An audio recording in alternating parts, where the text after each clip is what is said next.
নবী নবী বলে হায় কেঁদে কেঁদে দিন যায়, পাইনি দিদার ধুমে লাখো সালাম নবী, লাখো সালাম কদমে নবী, জুড়ে নবী নবী বলে হায় কেঁদে কেঁদে দিন যায়, পাইনি দিদার ধুমে লাখো সালাম কদমে নবী, সোনার মদিনায় লুকিয়ে আছো গো, দেখতে না পাই নয়নে ও গো, দেখতে না পাই নয়নে, দয়ারি নজরে চাও, বলেন দয়ারি নজরে চাও, গোলামের দেখা দাও, বলেন দয়ারি নজরে চাও, গোলামের দেখা দাও, ধন্য করো জনমে লাখো সালাম কদমে নবী। মারহাবা, মোটামুটি একটু আইছে না, এটা এনার্জি আইছে তো, আইছে আইছে আলহামদুলিল্লাহ, 100% চলে আসবে একটু পরে। নবীজির জীবনী যেহেতু মাহফিলে আসছি, হ্যাঁ, নবীজি আমাদেরকে কি শিক্ষা দিয়েছেন খেয়াল করবেন বন্ধুরে আমার। আমার নবী, আপনার নবী দু জাহানের বাদশা নবী, রাহমাতাল লিল আলামিন নবী, ইমামুল মুরসালিন নবী, ওনার দরবারে বন্ধু একদিন এক ইহুদি এসেছে, খেয়াল করেন, একদিন এক ইহুদি এসেছে আমার আপনার প্রাণে নবীর কাছে বন্ধু দ্বীনের শিক্ষা নেওয়ার জন্য। কি নেওয়ার জন্য? খেয়াল করেন নবীজির আদর্শটা কেমন, কি শিক্ষা নবীজির জীবন থেকে আমরা পেয়েছি বন্ধু। ইহুদি যখন নবীজির ওই কদমে চলে আসলো নবীজির কাছ থেকে বন্ধু দ্বীন সম্পর্কে তথ্য জানার জন্য, এই দৃশ্য যখন আমি জানতে পারলাম, এই খবর যখন আমি জানতে পারলাম বন্ধু, আশ্চর্য হয়ে গেলাম।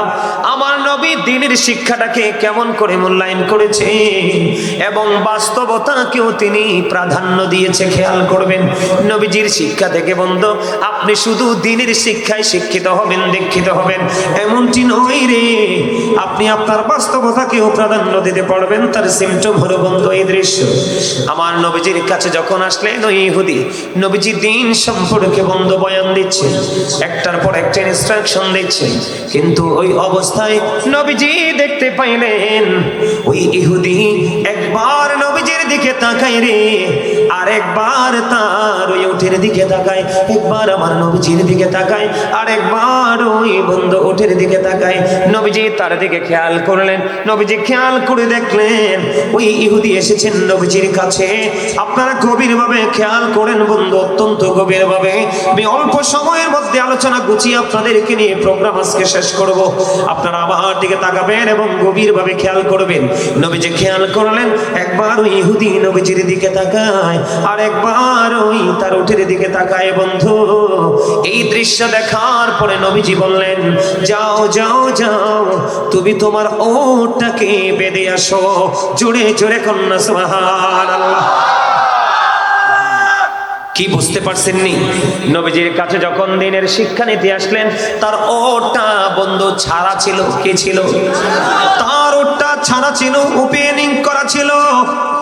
এই কারণে সে একবার তার সম্পদের দিকে তাকায়, আর একবার আমার আপনার প্রাণের নবীজির দিকে তাকায়। এখন আপনি বলেন, যখন নবীজির দিকে তাকাবে তখন এর কথাটা বুঝবে, কিন্তু যখন উটের দিকে তাকাবে ওই কথা কিন্তু সে বুঝতে পারবে। এই জন্য নবীজি বলেছে, যাও যাও যাও, তুমি তোমার ওটটাকে বেঁধে তারপরে আসো। বন্ধু ওই ইহুদিরা ওটটা বেঁধে গেলেন, ওটটা বেঁধে বাঁধতে গেলেন। এটার কারণ হলো এখানে নবীজি দ্বীনের শিক্ষাকে মূল্যায়ন করেছে। কারণ ওটটা যদি বেঁধে রাখা হয় এটার কোনো দিকে যাবে না। তোমার মানসিকতা কি থাকবে? স্থির থাকবে। যেই জলসায় বসেছো সেই জলসা থেকে তুমি সঠিক শিক্ষাটা মনোযোগ দিয়ে নিতে পারবা। এই জন্য একটা ডাক দিয়ে বললেন নবীজি, তুমি তোমার ওটা বাস্তবতা, তার সম্পদ। কথা বলেন না কেন? এটা হলো বাস্তবতা বন্ধু, তার সম্পদ। আপনারা জানেন না, ওই তৎকালীন সময়ে মরুচারীদের জন্য বিশাল একটা বড় সম্পদ ছিল বন্ধু, উট। এটা তাদের জীবন জীবিকায় উত্তম গুরুত্বপূর্ণ ভূমিকা রাখতো। এই জন্য আমার নবীজি ডাক দিয়ে বললেন, তুমি তোমার ওটটাকে বেঁধে আসো।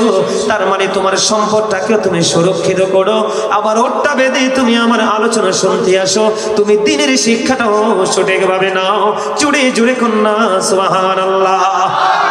এখন আপনারা আমাকে বলেন, এই জায়গায় যে আমি আপনাদেরকে নিয়ে আসলাম, আপনারা বলেন আজকে যারা দুনিয়ার কাজের অজুহাত দিয়ে, পৃথিবীর কাজের অজুহাত দিয়ে তারা বাড়ির মধ্যে বসে রইল, ঘরের মধ্যে বসে রইল, ব্যবসা প্রতিষ্ঠানে বসে রইল, এই মাহফিল আগামী দিন বন্ধ হবে না। বেঁচে থাকলে আবার 1 বছর পরে হবে, ঠিক কিনা বলেন? আপনারা বলেন তারা কি সুন্নিয়ত করেছে?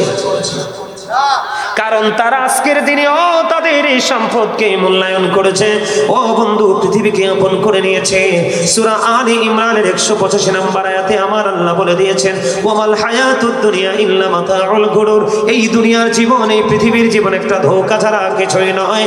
তুমি বন্ধু নবীজির এই শিক্ষা তুমি নিতে পারোনি।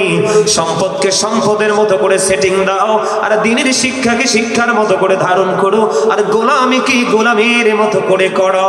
জোরে জোরে কন্যা সুবহানাল্লাহ। এই শিক্ষাটা খুব চমৎকার ভাবে দিলেন না নবীজি? কথা বলেন, এটা অত্যন্ত মধুর না? টেকনিকটা আপনি খেয়াল করেছেন? তাও কাকে দিয়েছেন? বেঈমানকে। কাকে? আপনি আমি তো বকা দিয়ে ফেলি। এখানে সবচেয়ে বড় লক্ষণীয় যে বিষয়টা, নবীজি কিন্তু তাকে কি করতে পারতো?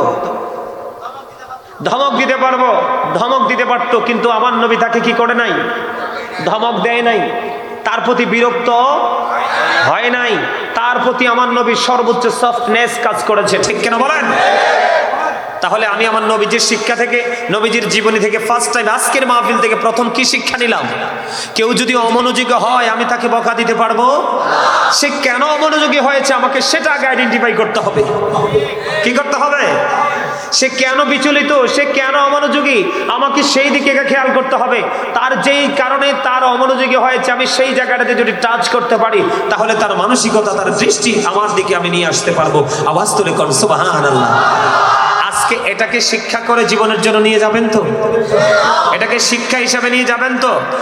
আপনার আমার প্রাণের নবী কি? শ্রেষ্ঠ সত্যবাদী। নবীজির কথায় কোনো গলদ। যদি কেউ মনে করে কথার মধ্যে সরিষা পরিমাণ সন্দেহ করে, তার ঈমান চলে যাবে। সুবহানাল্লাহ বলেন। বন্ধুরে আমার, এবার আসেন বন্ধু, এবার আসেন আমি আপনাদেরকে বলি, সাদ বিন মুআয রাদিয়াল্লাহু তাআলা আনহু প্রতিদিন আপনার আমার প্রাণের নবীর পিছনে বন্ধু তিনি নামাজ আদায় করতেন। শাম নামাজ কে করতেন? সাদ বিন মুআয। খেয়াল করেন, খেয়াল করেন বন্ধু, খেয়াল করেন। আমার আপনার বন্ধু পশ্চিম দেওয়াননগর, এটা পশ্চিম দেওয়াননগর না? পশ্চিম দেওয়াননগর মৌলভীপাড়া, জায়গার নাম মৌলভীপাড়া। মৌলভীপাড়ার আমার ভাই, আমার বাবা গো, আমি আমার মা বোনদেরকে ডেকে ডেকে বলবো, হৃদয়ের জানালা খুলে শোনো, আমার নবী কেমন নবী ছিল। সাদ বিন মুআয রাদিয়াল্লাহু তাআলা আনহু প্রতিদিন আমার নবীর পিছনে এশারের নামাজ পড়তেন। পড়ার পরে তিনি ওনার গোত্রে চলে যেতেন। ওনার গোত্রে গিয়ে তিনি বন্ধু আবার এশারের জামাত ইমাম হয়ে পড়াতেন। সুবহানাল্লাহ বলেন না? নিজের নবীজির পিছনে মুসল্লি, কি নবীজির পিছনে মুসল্লি, তিনি চলে যাইতেন কোথায়? ওনার গোত্রে, ওনার এলাকায়, ওনার গোত্রে গিয়ে বন্ধু তিনি ইমাম হয়ে যেতেন। ইমাম হয়ে যেতেন যখন তিনি নামাজ পড়াতেন অনেক লম্বা কেরাত ধরে, অনেক লম্বা কেরাত দিয়ে তিনি নামাজ পড়াতেন। একদিন উনি যখন প্রতিদিন এই লম্বা কেরাত দিয়ে নামাজ পড়ান, তখন একদিন ওখানে একজন খেজুর বাগানের মালিক, তিনি ওখানেই বন্ধু নামাজ পড়লেন।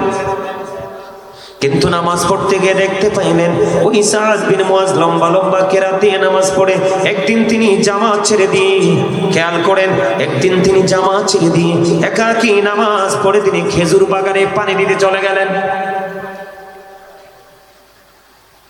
এবার আপনার আমার প্রাণের নবীর কাছে বন্ধু এই তথ্য চলে গেল, মেসেজটা চলে গেল।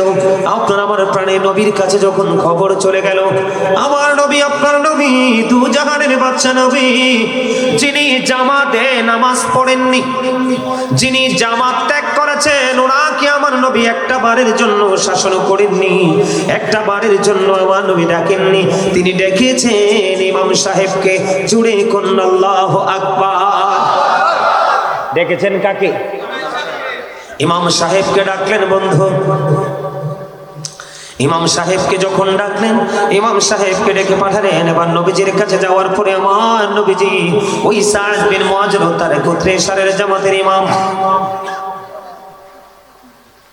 আমার আপনার প্রাণের নবীজি একটা ডাক দিয়ে বলল, তুমি যখন লম্বা নামাজ পড়াবে, লম্বা জামাত পড়াবে, তখন তুমি লম্বা কেরাত দিয়ে নামাজ পড়িও না, কারণ তোমার পিছনে অসুস্থ থাকতে পারে, বার্ধক্যজনিত সমস্যায় ভোগে এমন লোক থাকতে পারে।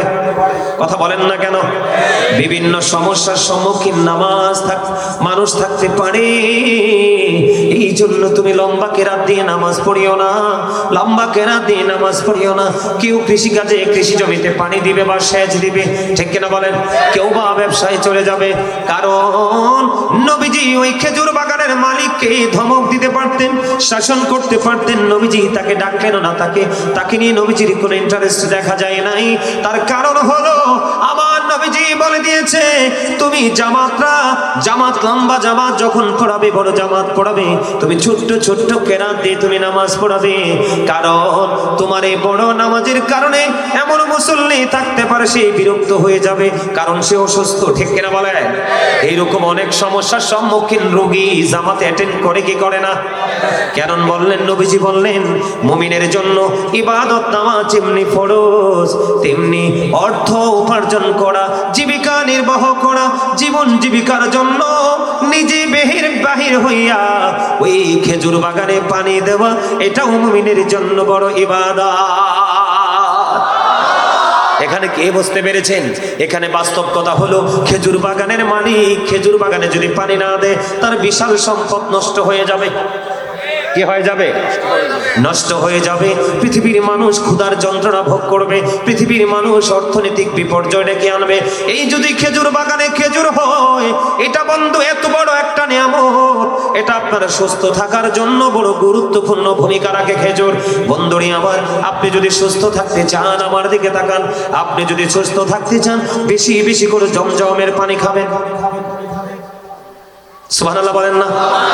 আপনি যদি সুস্থ থাকতে চান, জৈতুনের তেল খাবেন অথবা মেসেজ করবেন।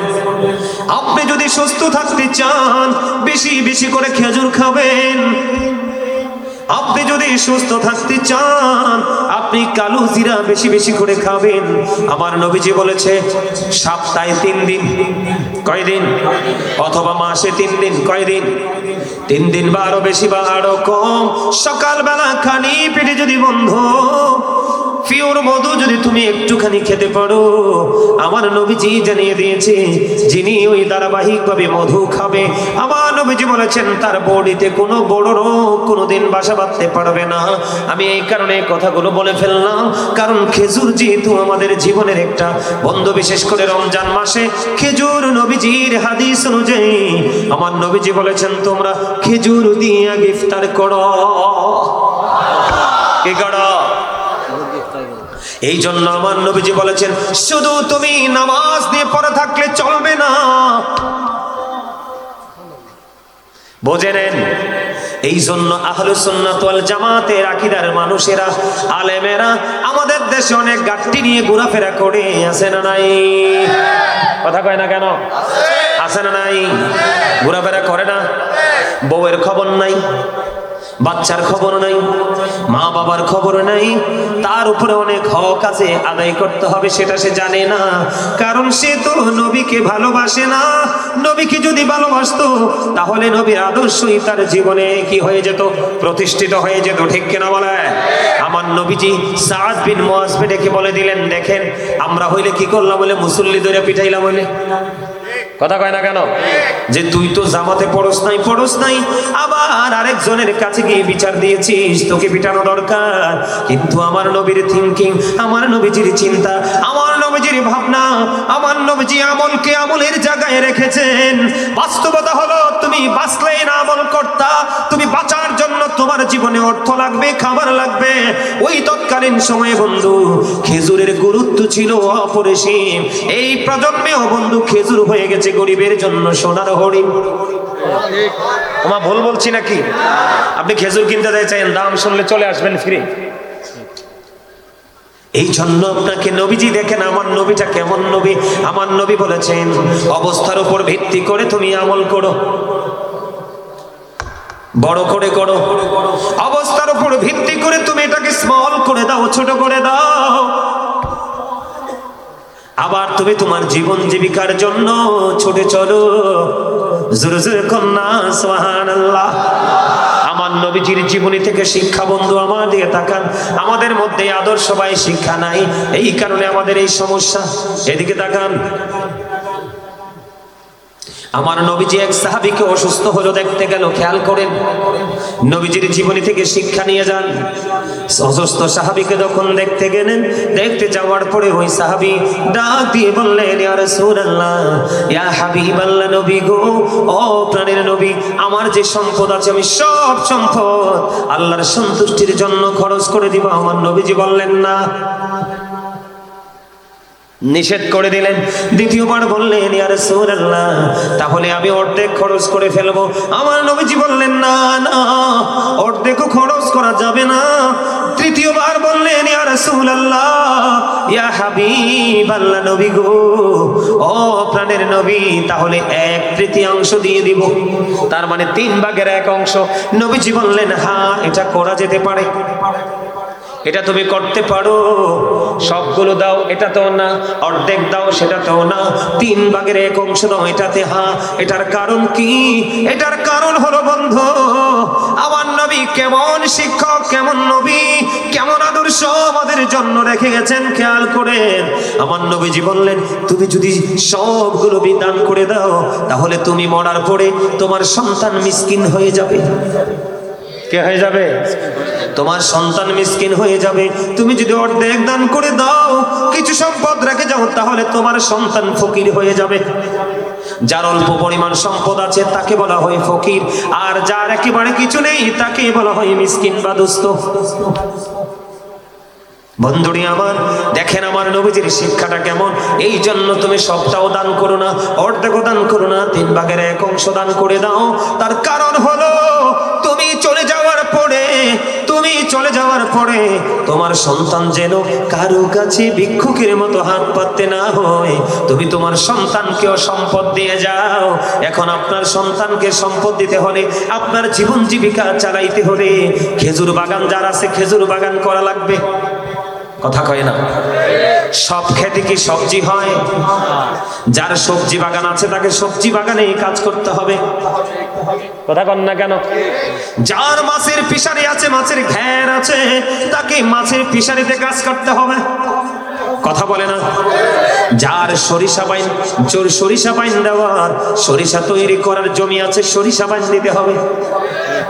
যার গম করার ক্ষমতা আছে, গম করতে হবে। বিশেষ করে বাংলাদেশে খাবারের চাহিদা মিটায় ধান। আপনার যদি জমিতে ধান চাষ করার উপযোগী হয়, আপনাকে ধান চাষও করতে হবে। কোনো ইমাম সাহেব আপনাকে বলতে পারবে না, তুমি একা একা কেন নামাজটা পড়ো না, তুমি কেন জামাত পড়োনি। কারণ সে তো নামাজ ছাড়ে নাই, হয়তো সওয়াব কম হয়েছে। কারণ আমার নবী বলেছেন, মুমিনের সব কিছু ইবাদত, মুমিনের কোনো কিছুকেই ছোট করা যাবে না। বিশেষ করে কৃষকদেরকে কোনোভাবে ছোট করা যাবে না, বরঞ্চ বাংলাদেশের কৃষকটা হলো শ্রেষ্ঠ সন্তান। কথা কন না কেন? আমার কথা কি রাগ হোক? আমার নবীর শিক্ষার মধ্যে আমলও আছে, বাস্তবতাও। আপনি বাস্তবতাকে অস্বীকার করলে চলবেন কিভাবে, বাঁচবেন কিভাবে? আপনার বাঁচা চলাটাই তো মুশকিল হয়ে যাবে, ঠিক না ঠিক? তাহলে কি বোঝা যায় নবী কি শিক্ষা দিলেন? এবার আসেন, বলো হুজুর 1/3 কেন দান করব? এটার তো নিশ্চয়ই একটা রহস্য আছে। আব্দুল্লাহ ইবনে মাসউদ রাদিয়াল্লাহু তাআলা আনহু থেকে বর্ণিত হাদিস খানা এসেছে বন্ধু বুখারী এবং মুসলিম শরীফের মধ্যে। আপনার আমার প্রাণের নবীজি সাহাবায়ে কেরামদেরকে আজকে আমি যেমনি আপনাদেরকে বুঝাইছি ঠিক তেমনি ভাবে, তবে এই পরিবেশে না, এরকম পরিবেশ তৎকালীন সময় ছিল না। আমার নবীজি সাহাবায়ে কেরামদেরকে বলতে লাগলেন, সাহাবীরা রে, ও সাহাবীরা, তোমাদের মধ্যে কে আছো রে নিজের সম্পদের চাইতে ওয়ারিসের সম্পদ বেশি পছন্দ করো? ইয়া রাসূলুল্লাহ, ইয়া হাবিবাল্লাহ, নবী গো, আমাদের মধ্যে এমন কেউ নাই যে নিজের সম্পদের চাইতে ওয়ারিসের সম্পদ বেশি পছন্দ করে। এবার আমার নবীজি বললেন, যা তুমি পৃথিবীতে রেখে যাবে মৃত্যুর পরে, ও বন্ধু, সেইগুলো হয়ে যাবে তোমার ওয়ারিসের সম্পদ। আর যা তুমি মৃত্যুর আগে দান করে যাবে, এগুলোই হলো মূলত তোমার সম্পদ। তাই জন্য তোমার সম্পদ তুমি পুঁজি করো, বৈধভাবে উপার্জন করে তুমি তোমার সন্তানকেও সম্পদ দিয়ে যাও। ওয়াজটা বুঝি মজা লাগে না? লাগে? এগুলো আগে ওয়াজটা শোনেন নাই? এই ওয়াজগুলো শোনেন নাই? উনি সঠিক কথা বলছে, এটাই সত্য। আর যদি শোনেন কেউ, হয়তো বা আমার আলোচনা থেকে শুনেছেন। কি চমৎকার শিক্ষা না? আপনি আপনার সন্তানের জন্য রেখে যান, আবার আপনি চলে গেলে যদি আপনার সন্তান আপনার জন্য হাদিয়া তোফা না পাঠায়, এজন্য আপনি মরার আগে আপনি আপনারটা রেডি করে ওপারে যান। চমৎকার সিদ্ধান্ত, জোরে কন্যা সুবহানাল্লাহ। আর জোরে আটো মহব্বতে। তোরা চাষতে কিছু কারো কাছে খোদার মদদ ছাড়া, অন্যের ওপর ভরসা ছেড়ে নিজের পায়ে দাঁড়া। বুঝবেন কথাগুলো? অনেকে কিন্তু নিজের পায়ে দাঁড়াতে পারে না, তার মানে নিজের আমল নিজে করতে পারে না। এটার কারণ কি জানেন? এটার কারণ হলো Satan is the eternal enemy of the believers. ইন্না শাইতানা লাকুম আদুউন ফাত্তাখিযুহু আদুওয়া। শয়তান আমাদের প্রকাশ্য শত্রু, আল্লাহ তাকে শত্রু হিসেবে গণ্য করতে বলেছে। তবে তবে আপনারা আজকে পরীক্ষায় বিজয়ী হয়েছেন, আপনারা যারা এসেছেন আপনারা পরীক্ষায় বিজয়ী হয়েছেন। কেমনে জানেন? এখন কিন্তু বন্দুকের যুদ্ধের দিন নাই, এখন হচ্ছে রুহের যুদ্ধের দিন, আত্মার যুদ্ধের দিন। আপনারা আজকে যুদ্ধে বিজয়ী হয়েছেন, সুবহানাল্লাহ বলেন। কেমন আল্লাহর কথার সাথে আপনাদের উপস্থিতির বাস্তবতা মিল আছে? আমার আল্লাহ কি বলেছেন? ইন্না কাইদা শাইতানি কানা দাঈফা। আল্লাহ বলেছেন শয়তান ডিসিপশন ইজ ভেরি উইক। আওয়াজ তুলে কন্না সুবহানাল্লাহ। আর যারা বলেন না সুবহানাল্লাহ, আর একটু মহব্বতে। আপনারা যারা এখানে আসতেন